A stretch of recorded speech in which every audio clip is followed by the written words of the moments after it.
Magandang hapon, no? So yan. So gusto ko lang ipagpatuloy yung ating mga pinag-uusapan sa mga nakaraang linggo, di ba? Tulad ng ating tema na sinasabi natin na ang pananampalatayang hindi matitibag.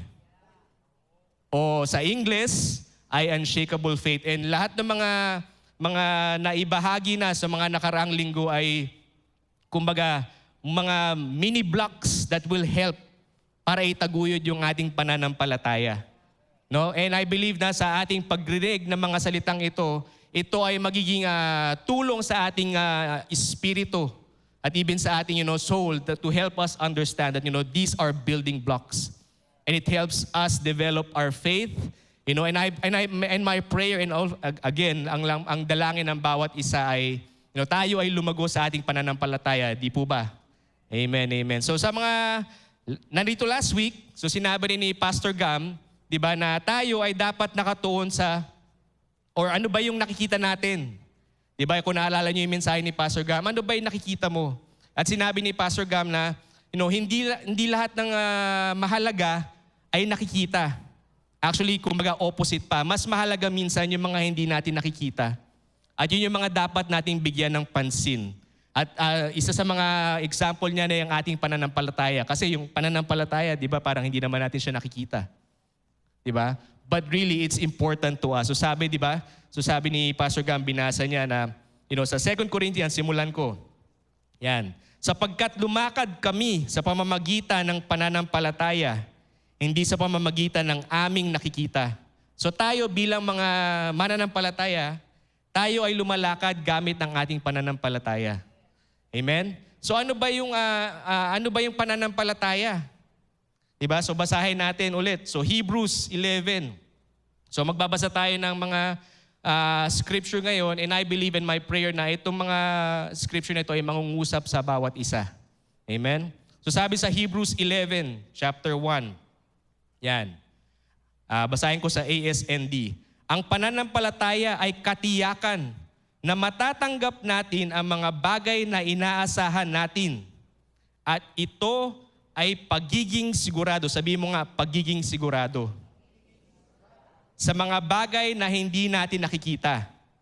So again, building on what Pastor Gam said last week na, yung mga bagay na hindi natin nakikita. So meron tayong kasiguraduhan. Meron tayong assurance. No? So sa English sabi niya na yung pananampalataya na inilalarawan dito sa passage na ito is, kumbaga ito yung pinaka-solid na conviction, the most solid conviction that God given present assurance of a future reality. Ano ibig sabihin no? Na yung kasiguraduhan natin dahil sa ating pananampalataya kay Jesus, meron tayong kumbaga in other translation sabi parang title deed, 'di ba? Sa mga mayroon kayong bahay or may kotse, 'di ba? Kailangan may titulo. At yung titulo na 'yon ay nagpapatunay na ikaw ang nagmamay-ari. Right? So in our case, yung pananampalataya natin, it's our assurance, it's our title deed na matatanggap natin, ang lahat ng ipinangako ng Panginoon para sa atin. Yan. So kahit ano pang mangyari, 'di ba? Basta hawak mo yung titulo, 'di ba? Naalala ko yung kwento ni Pastor Edwin, meron silang property sa Zambales ba, tama Pastor, no? Na parang syempre malayo sila, but then again, minsan, alam natin nangyayari yun na yung merong ibang na parang umaali-aligid. But then, nung pinakita nilang pamilya ni Pastor Edwin na hindi, sa amin tong property na ito, you cannot build anything here because this is mine, this is ours.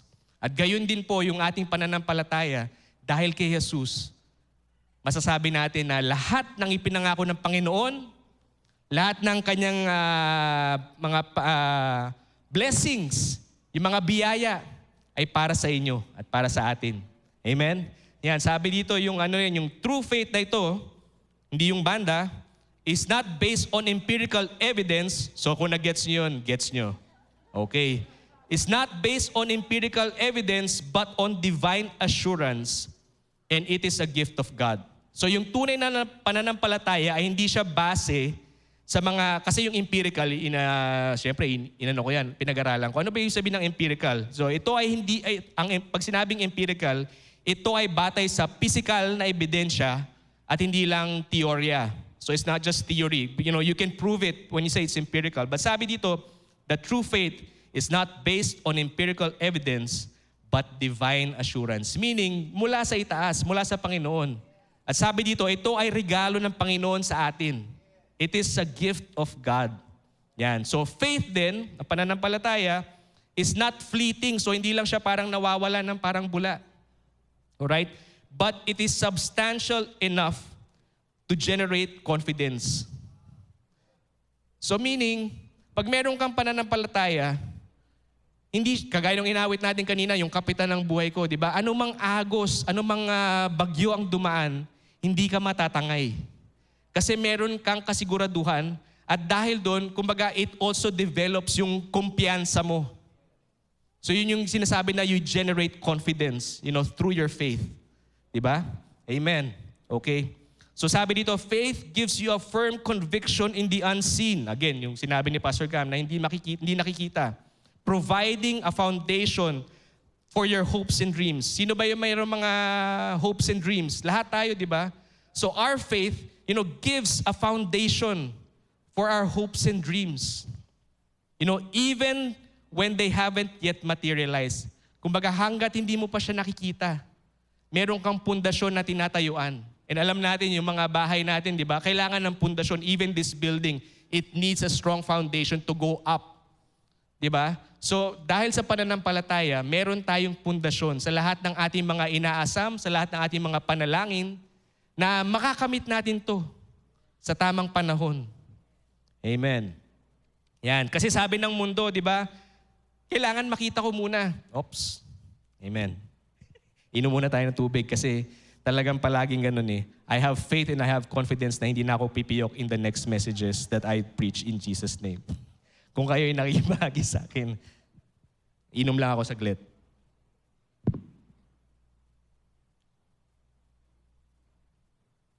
Talaga naman. Yan. Di ba? The world says, sabi nila ng mundo, kailangan makita ko muna bago ako maniwala. But tayo binang mananampalataya, tayo naniniwala. At dahil sa ating paniniwala, makikita natin. We will see. Yan. So sabi ni Saint Augustine, faith is to believe what we do not see, and the reward of faith is to see what we believe. So ulitin ko yung quote ni Saint Augustine. Faith is to believe what we do not see, and the reward of faith is to see what we believe. So kung kayo nagtatanong ano ba yung titulo ng aking mensahe ngayon, ito ay katiyakan ng tunay na pananampalataya. So yun ang ating pag-aaralan ngayon, okay? So paano ba masasabi na tunay yung ating pananampalataya? So last week si Pastor Gam and the other week before that si Pastor Milet, pinag-usapan niya yung dalawang, kumbaga, aspeto ng faith. Kung naalala niyo ba yun? Yan, yung faith na nagliligtas sa atin. So sa Ephesians 2, sabi dito, dahil sa biyaya, kayo'y iniligtas sa pamamagitan ng pananampalataya. At ito'y hindi sa pamamagitan ng inyong sarili, so ito'y kaloob ng Diyos, hindi sa pamamagitan ng mga gawa, upang walang sino mang makapagmalaki. So sabi doon yung ating kaligtasan, di ba, ang ating salvation, ito ay regalo sa atin ng Panginoon na tinatanggap natin sa ating pananampalataya. Para walang masabi na pwede tayo magmayabang. So yan yung isang description ng faith, the faith that saves. Okay? So yan. At pag nagkaroon tayo ng pananampalataya na nagliligtas sa atin, di ba? Ang isang, kumbaga, other side ng faith na ito, ang pananampalataya na ito ay magbibigay sa atin ng daan para tayo gumawa ng mabuti. Yan. So, yes, there's a faith that saves, but also, ang ating pananampalataya, it should lead us to do good works. Okay? So, kailangan maintindihan natin yung distinction na yun. Kasi, di ba, sasabihin ng iba, kailangan kong gawin ito para maligtas ako. Hindi. Kailangan mo maniwala sa ginawa ni Jesus para maligtas ka. At pag naligtas ka, dahil binabago niya ang iyong puso at ang iyong isipan, ngayon, ito ay ang maglilid sa iyo to do good works. Yan, so basahin ko sa Ephesians. So verse 10, yung susunod na verse, sabi, sapagkat tayo ay kanyang gawa, na nilikha kay Kristo para sa mabubuting gawa na inihanda ng Diyos nung una pa man upang ating ipamuhay. So, naiisip ba natin yun at ninyo na bago pa man tayo, kumbaga isilang sa mundong ito, ang ating Panginoon ay may plano na sa ating buhay. Sabi yun, from the beginning of time, na even before the thought of you was conceived, yan. Bago pa man nabuo, yun. Diba? So even yung baby nila, Pastor Cox, so even before the conception of time, so even before na-conceive si baby boy lihaw ko, so hulaan na lang natin kung ano yung name. No, biro lang. So but even before the beginning of time, yung anak nilang yan, meron ng mabuting plano ang Panginoon. No? But of course, kailangan lakaran yun. At kailangan natin ng pananampalataya para doon. Yan. Okay? Sabi din sa James 2, diba? Ngunit may magsasabi, meron kang pananampalataya at meron naman akong gawa. Ipakita mo sa akin ang pananampalataya mong walang kalakip na gawa at ipapakita ko naman sa iyo ang aking pananampalataya sa pamamagitan ng aking gawa. Verse 19, sumasampalataya kang iisa ang Diyos, mabuti. Right?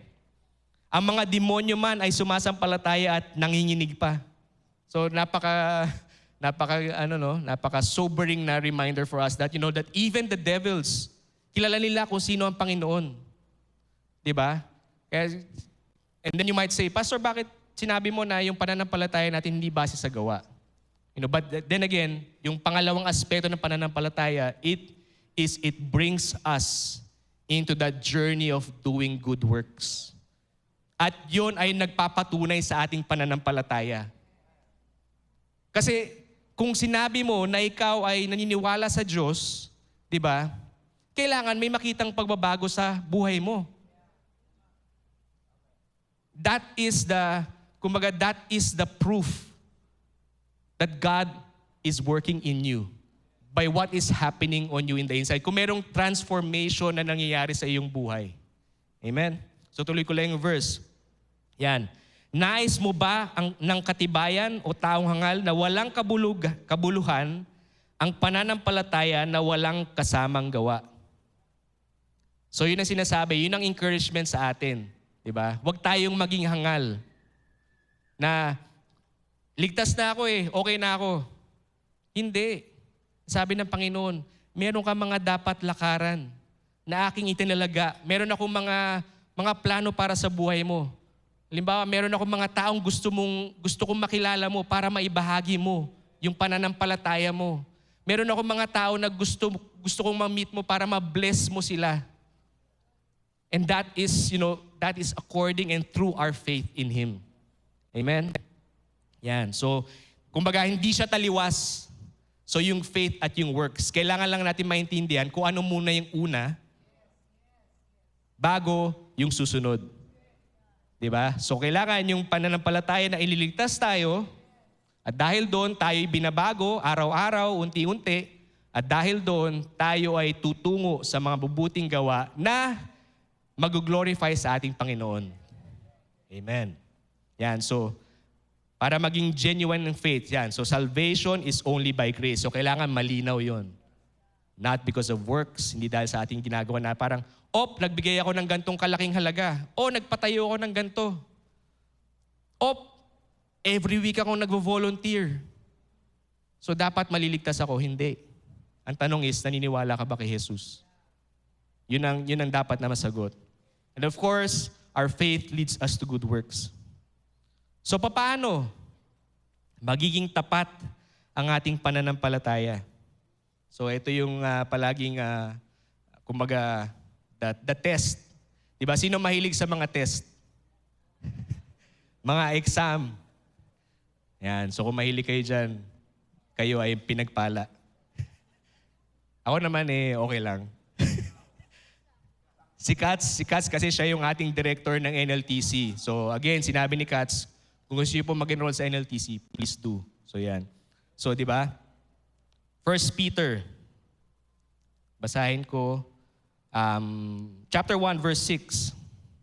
Dahil sa mga ito, dapat kayong magalak, bagaman sa loob ng maikling panahon ay dumaranas kayo ng iba't ibang pagsubok.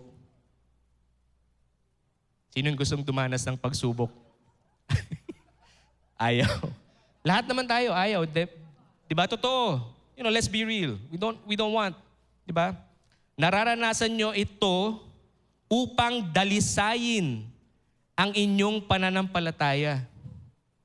Kaya kung paanong pinararaan sa apoy ang ginto, ang inyong pananampalatayang mas mahalaga kaysa ginto, gintong nasisira, ay pinararaan din sa apoy ng pagsubok upang mapatunayan kung talagang tapat. So para malaman natin na matapat or tapat ang ating pananampalataya, kailangan dumaan ito sa pagsubok. Amen. Diba? So ibig sabihin ba, Pastor Cyrus, na pag wala akong pagsubok, hindi tunay yung pananampalataya ko? Tanong ko sa inyo, kailan ba naging perpekto ang buhay natin sa, diba? Sa mundong ito?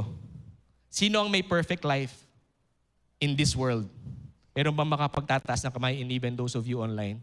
Di ba wala? So ibig sabihin na lahat tayo, maging sino ka man, lahat tayo dumadanas ng pagsubok. Ngunit, so yun ang mahalaga, ngunit, or bagaman merong pagsubok, kung meron tayong pananampalataya, tayo ay dadaan doon at yung ating pananampalataya ay magiging, kumbaga, marirefine.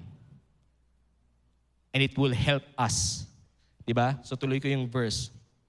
Sabi kasi doon, yung pananampalataya natin mas mahalaga pa kaysa sa ginto. Yan. So ito rin ang magpapatunay kung talagang tapat.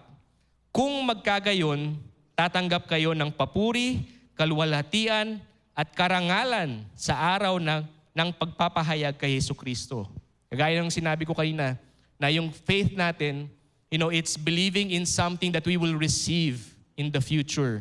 So sabi dito that when our faith goes through testing, when it goes through the fire, kasi di ba, yun ang pamamaraan para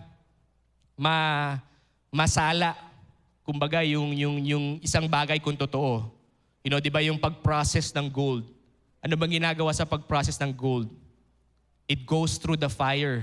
At lahat ng mga impurities, lahat ng mga hindi magagandang bahagi ng ginto ay umaangat at ito'y tinatanggal at pag natanggal yun, nagiging puro yung ginto. In the same way, our faith is when we go through challenges, kung tayo dumadaan sa mga pagsubok, diba, ito ay nagiging paraan para tayo ma-refine. So, napansin nyo ba yun na parang, as you go through your life as a Christian, na nagiging maganda yung ugali natin? Amen. Dapat amen. Di ba?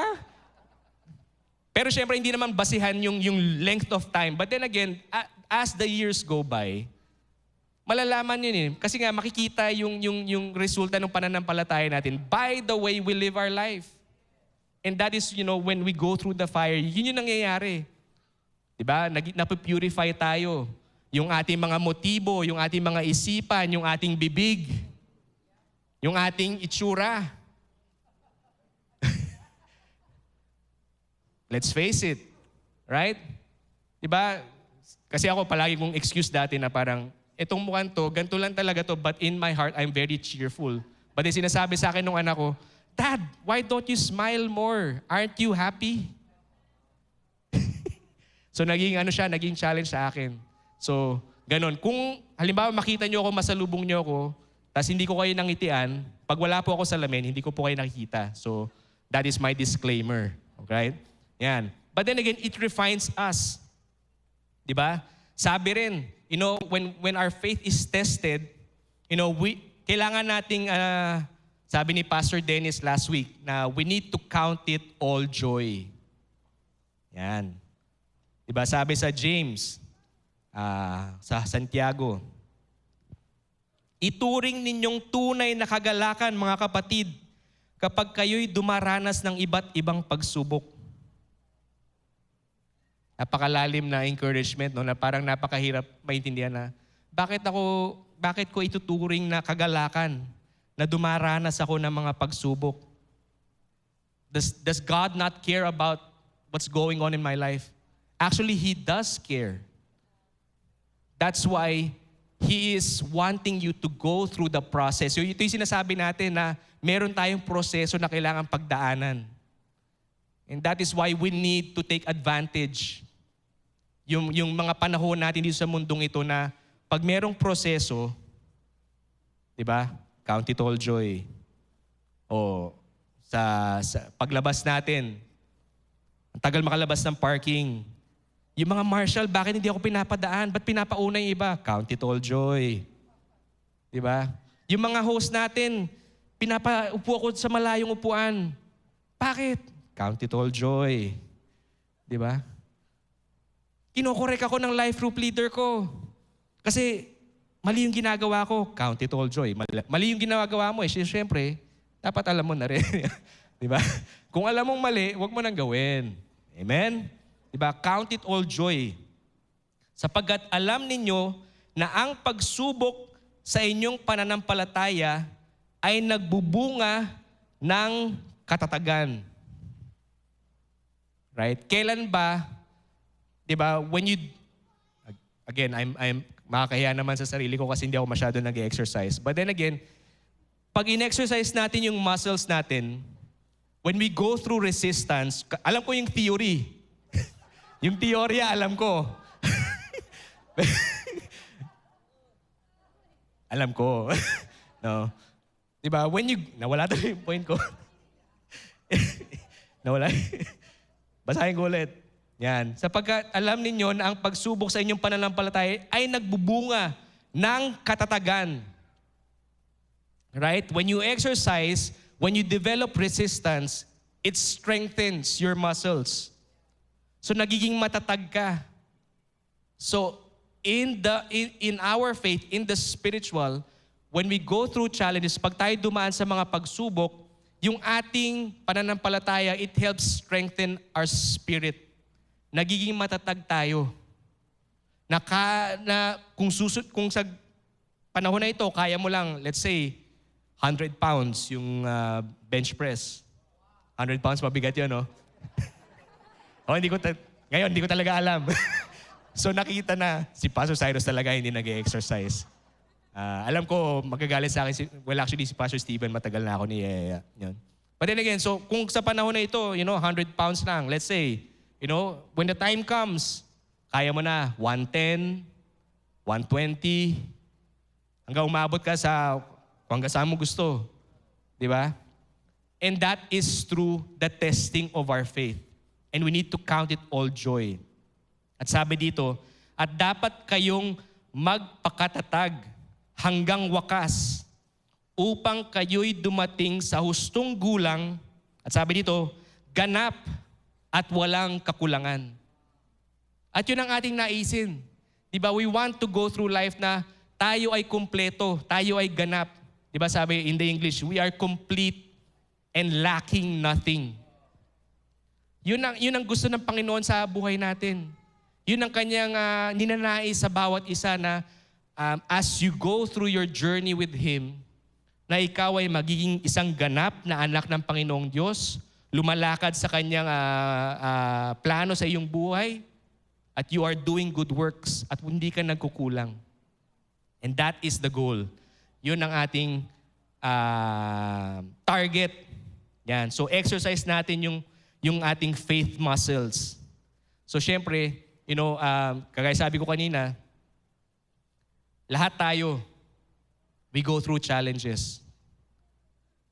Maganda man ang estado mo sa buhay, you might be living in a mansion, diba? Sometimes nga, diba, sinasabi na minsan kung sino pa yung mas maraming kumagayaman dito sa mundo, sila pa yung mga pinakamalungkot sa buhay na ito. At gayon din naman, on the other side, you may be having na parang wala kang makain. But then again, in the eyes of God, through faith, lahat tayo pantay-pantay. Amen? Yan.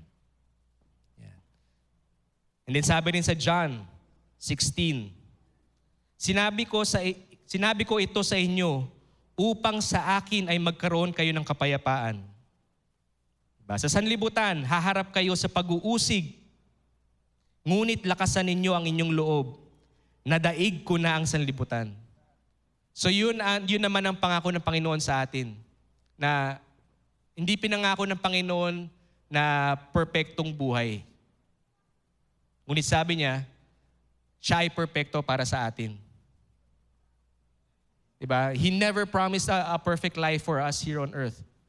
But His promise is, if we are in Him, kung tayo nasa Panginoong Jesus, hindi tayo haharap sa lahat ng challenges ng walang kasama.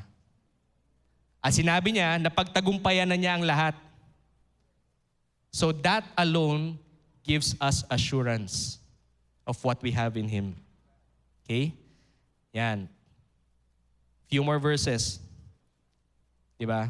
Ito naman si Timothy na actually nung pinag-aaralan ko to yung mensahe ka nung ano ba yung ibabahagi ko. This verse came up to me. 2 Timothy chapter 1 verse 5. Naaalala ko ang iyong tapat na pananampalataya na unang tinaglay ng iyong lola Loida at ng iyong anak na si Eunice.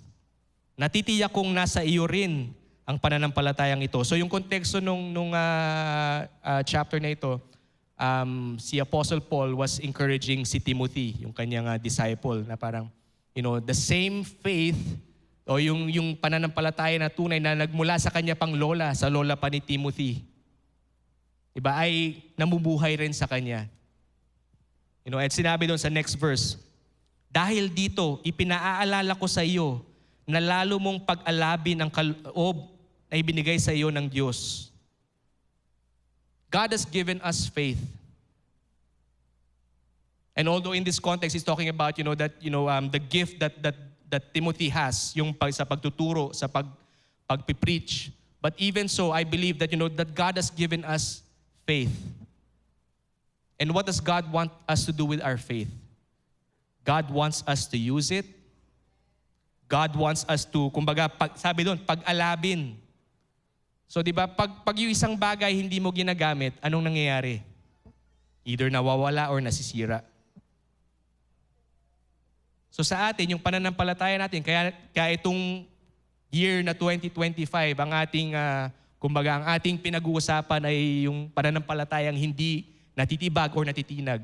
Kasi dapat nating gamitin yung ating pananampalataya. Hindi lang for this year, but hanggang dumating ang Panginoon. Yan, pag-alabin ang kaloob na binigay sa iyo ng Diyos. Yan. So ngayon, pinag-usapan natin yung pananampalataya. Ano ba yung pananampalataya?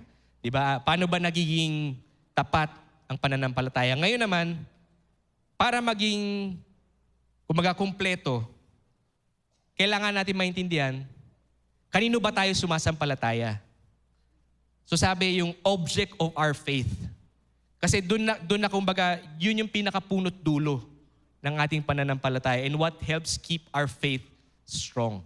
The object of our faith. Sino ba yung pinanampalatayahan natin? Yan. Basahin ko rin. 2 Timothy, same chapter, a few verses down. Yan. Ito rin ang dahilan ng aking pagdurusa, ngunit hindi ako nahihiya sapagkat kilala ko ang aking sinasampalatayahan. So sabi ni Paul, when he went through all of the challenges, he can stand firm because kilala niya kung sino yung kanyang pinaniniwalaan. I know whom I have believed. So ang tanong sa bawat isa sa atin, kilala mo ba kung sino ang iyong pinanampalatayahan? Do you know who you are believing in? O ikaw ba ay nagtitiwala sa trabaho mo, sa yaman mo, sa pamilya mo, o ikaw ba ay nananampalataya kay Jesus? Diba? I know whom I have believed. At sabi dito, at ako'y nagtitiwalang maiingatan niya hanggat sa araw na iyon ang aking ipinagkatiwala sa Kanya. So napakagandang pangako para sa atin na tayo sumasampalataya sa isang Diyos na tapat. At sabi doon, lahat ng ating ipinagkakatiwala sa Kanya, Kanyang tutuparin. That is the promise. Diba? In the English says, I know whom I have believed and I'm persuaded that He is able to keep what I have committed to Him until that day comes. So ang tanong, ikaw ba ay kumbinsido? Yun ang tanong sa atin eh. Kasi nga, di ba? Minsan mahirap manampalataya pag hindi mo nakikita. Di ba? Sabihin mo, Pastor, malaki yung kinakaharap kong utang. At hindi ko alam kung saan ko kukunin yung pambayad doon. At ngayon, parang na-challenge ako or parang sinasabi mo magbigay ako sa church for tithes and offerings. Now, let me say this, no? Yung iyong pagbibigay ng iyong tithes and offerings, ito ay pagsunod. At ito ay pagtitiwala na siya ang iyong source. Okay? Yan. Isa pang verse. Romans 8. Yan. Sapagkat lubos akong naniniwala na kahit kamatayan o buhay, mga anghel, mga pamunuan, mga bagay na kasalukuyan, mga bagay na darating, maging mga kapangyarihan, kataasan o kalaliman o kahit anumang bagay na nilikha ay hindi makapaghihiwalay sa atin sa pag-ibig ng Diyos sa pamamagitan ni Kristo Jesus na ating Panginoon. So sinabi dun sa talatang yun na walang sino man, walang anuman na makakapaghihiwalay sa atin kung tayo nananampalataya kay Jesus. Di ba? Yung word na yun na persuaded, sabi dun, it's in the present perfect tense. So kung kayo yung mahilig mag-aral, yung, alam nyo kung ano ibig sabihin ng present perfect tense. At sabi doon, it indicates a past action that has ongoing impact. So ano ba yung past action? Ang past action na tinutukoy dito is yung ginawa ni Jesus more than 2,000 years ago on the cross. Na siya ay pumunta dito sa mundo, siya ay nabuhay bilang isang tao, siya ay namatay para sa ating kasalanan, at pagkatapos ng 3 araw, siya ay bumangon muli. So yun yung past action na hanggang ngayon, more than 2,000 years later, meron pa ring epekto sa ating buhay. So meron pa rin siyang value para sa atin. It has an ongoing impact. At walang sino man, walang anuman na makapaghihiwalay sa atin sa ginawa ng Panginoon kung tayo'y naniniwala sa Kanya. At sinasabi natin na siya ang object ng ating pananampalataya. Siya yung punot dulo. Siya ang simula, siya ang huli. Right? 5 minutes. Okay. Few more verses. Okay pa ba kayo so far? Amen. Amen. Sabi rin dito, Hebrews. Diba alam natin itong chapter na ito. Hebrews 12. Ituon natin kay Jesus ang ating paningin. So again, tanong ni Pastor Gam last week, ano ba nakikita mo? Tanong ko sa inyo ngayon, saan ka tumitingin? Or kanino ka tumitingin? Ituon natin kay Jesus ang ating paningin sa Kanya na nagtatag at nagpasakdal ng ating pananampalataya. Dahil sa kagalakang inilagay sa Kanyang harapan ay tiniis niya ang krus. Ipinagwalang bahala niya ang kakahihiyan nito at ngayon nakaupo sa kanang trono ng Diyos. So di ba si Jesus ang ultimate example para sa atin? Sabi in the English, He is the author and the perfecter of our faith. Ano ba ibig sabihin ng author? Sabi yung author, siya yung originator o siya yung pinaka-prime example. So for us, when we say that Jesus is the author of our faith, siya ang prime example ng faith for us. Okay? And yung perfector, sabi dito, itong term na to, it expresses the idea of carrying through to completion. So magiging ganap lahat ng ginawa ni Jesus para sa atin. Yan. So dahil yan ang ibig sabihin yan. Okay? Isa pang verse. So I might ask the team if the team can come up para makapaganda na tayo for our ating water baptism. So napakagandang gagawin natin sa mga sandaling ito pagkatapos. One more verse. Philippians 1, verse 6. Basahin ko sa FSV. Lubos ang aking pagtitiwala na ang Diyos na nagpasimula sa inyo ng mabuting gawa ang tatapos nito hanggang sa araw ni Kristo Jesus. O sa isa pang verse, sabi dito, isa pang translation sabi, natitiyak kong ipagpapatuloy ng Diyos ang mabuting gawain na sinimulan niya sa inyo hanggang sa araw ng pagbabalik ni Jesucristo. So sa mga panahong ito, maybe we can pray. At ang dalangin ko na sana'y nagkaroon tayo ng kalinawan kung ano ba ang pananampalataya natin at kung sino ang pinananampalatayahan natin. That we can trust in the one who promised because He who promised, kung sino ang nangako, siya ay faithful. The Lord is faithful. Panginoon, maraming salamat sa mga panahong ito na binigay mo sa amin. Salamat even sa pananampalataya na ipinagkaloob mo sa amin. Dalangin ko na sa bawat isa, kung ano man ang aming kinakaharap, kung ano man ang aming sitwasyon, dalangin ko na makita namin, na ituon namin ang aming paningin sa iyo, na ikaw ang punot dulo ng aming pananampalataya. Na dahil sa iyo, masasabi namin na tunay ang aming pananampalataya. Salamat sa iyong ginawa doon sa krus. Pinagtagumpayan mo ang lahat. At dahil doon kami naniniwala na lahat ng ipinangako mo sa amin ay aming matatanggap. Sa pangalan ni Jesus, lahat ay magsabi ng Amen at Amen. Ngayon, sa pagkakataong ito, bilang isang church family, ipagdidiwang natin ang ating mga kapatiran na ito isa sa mga paboritong parte ko ng ating ginagawa as a church that na pag tayo'y nagsasagawa ng baptism, ito ay alinsunod sa ginawa ng Diyos.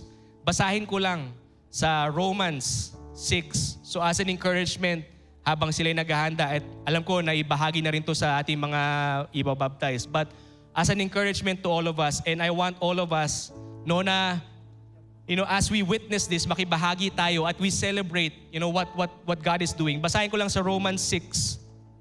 Ano ngayon ang masasabi natin? Magpapatuloy ba tayo sa kasalanan para lalong madagdagan ang biyaya ng Diyos sa atin? Aba, hindi maaari.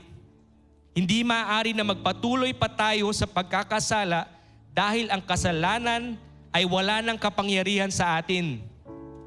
Hindi ba ninyo alam na noong binautismuhan tayo kay Jesucristo, nangangahulugan ito na kasama tayo sa kanyang kamatayan? Kaya noong binautismuhan tayo, namatay tayo at inilibing kasama niya. Kung paanong binuhay muli si Kristo mula sa pamamagitan ng dakilang kapangyarihan ng Ama, tayo rin ay mamumuhay sa bagong buhay. And last verse, verse 5. At kung nakasama tayo sa kanyang kamatayan, tiyak na mabubuhay tayong muli tulad ng muli niyang magpagkabuhay.